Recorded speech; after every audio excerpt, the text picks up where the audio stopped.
It's Mergers Monday, and we're coming to you live from Lake of the Ozarks, Osage Beach Edition. We're talking about 3 deals that you should know about. The first deal needs no introduction. Knight-Swift looks to acquire US Xpress.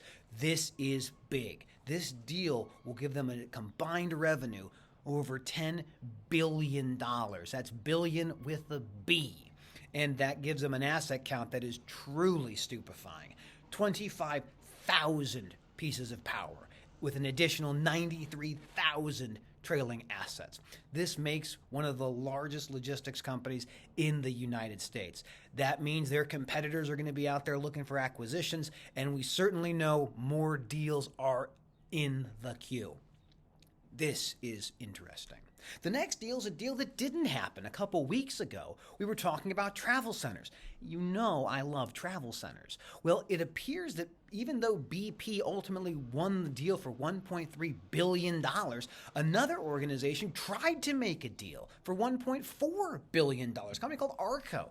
We'll toss a little bit about there in the show notes, but I don't know that that's going to happen. I think BP will ultimately be the one that gets this deal, but it's interesting to see that this was something that a lot of organizations are looking at. Travel centers are the future of the supply chain, so anything that happens in that space, you should be paying attention to.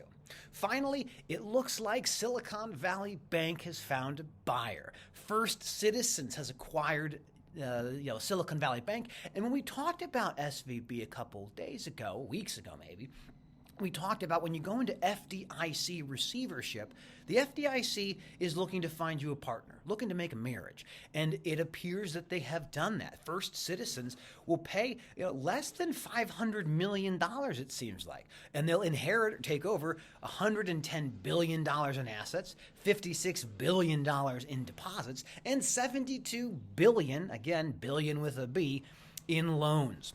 They're not going to pay cash up front. This is a structured deal with the FDIC. So Silicon Valley Bank looks to found its partner in the First Citizens.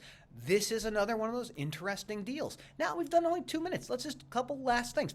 We are so grateful for our conversation with Daniel Stanton, Mr. Supply Chain, last Friday. It was great.